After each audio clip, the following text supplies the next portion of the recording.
police has identified Lashkar module in South Kashmir responsible for 5 bank loots. Jammu and Kashmir police has announced bounty of 10 lakh rupees for Lashkar terrorist Shabir Ahmed, responsible for 5 banks which are looted in South Kashmir. Jammu and Kashmir police has identified the Lashkar terrorist who's responsible for this loot. Now, Shabir Ahmed is a local Lashkar militant. To talk more about that, India Today's Gaurav Sawant is with us as well. Gaurav, tell us more about Shabir Ahmed, the Lashkar terrorist whose name has now been announced by Jammu and Kashmir police. They've said that he's the one responsible for looting the banks. We'll try and connect with Gaurav in just a bit, but this is India Today exclusive. On your screen, you can see the first sketch of Shabir Ahmed, who is wanted in connection of bank loots in Jammu and Kashmir. India Today exclusive showing you how there's been a reward announced for Shabir Ahmed, who has been identified as a mastermind in looting 5 banks in Jammu and Kashmir. It also shows that how terrorists are desperate for funds. We've seen repeated bank robberies which have been masterminded by Shabir Ahmed. This is what Jammu and Kashmir police is saying. They have announced a cash reward. They want information on this Lashkar terrorist whose posters have been put out as well. First here on India Today. Let me get across to Gaurav Sawant, who's joining us now. Gaurav, series of bank loots, cops finally zeroing down on Shabir Ahmed. What more do we know about this Lashkar terrorist?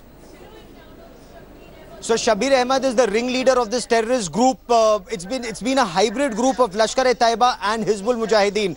Post demonetization, government sources now confirm that terrorists have run out of money. They need money to pay the new terrorist recruits. So ideology can only carry you thus far and no further. Subsequently, money has to be paid, and for that they've been looting banks. There isn't enough money that's coming from across the line of control.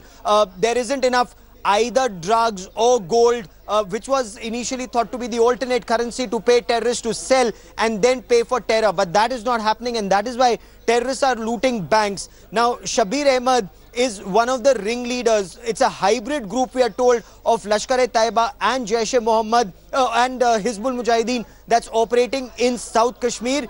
10 lakh rupee reward, the police hopes, is a large amount reward for informers to tell them. And now let's link it. Let's join the dots of the 2 videos that came out earlier of terrorists intimidating locals or SPOs because they were giving out information.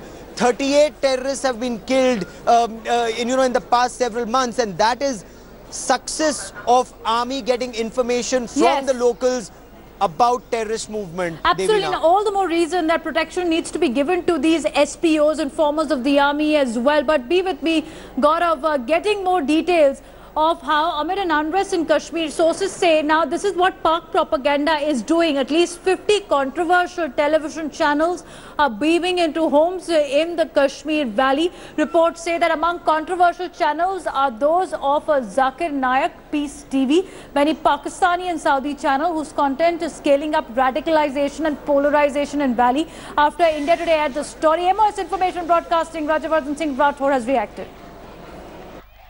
Bharat में कहीं पे भी कोई भी unauthorized अगर channel है तो उसकी जिम्मेदारी होती है वहाँ के लोकल जो प्रशासन है उसको मॉनिटर करने के लिए, और मॉनिटर करके उसके ऊपर कार्रवाई करने का भी उनको पूरा का पूरा अधिकार है। वहाँ के जो अगर कश्मीर में इस तरह की कोई रिपोर्ट है तो वहाँ के जो डिस्ट्रिक्ट कलेक्टर हैं, वहाँ पे जो ऑथराइज्ड जो गवर्नमेंट ऑफिशियल्स हैं, वो पूरा का पूरा उनका इक्विपमेंट कन्फिस्केट कर सकते हैं और उसके ऊपर एक्शन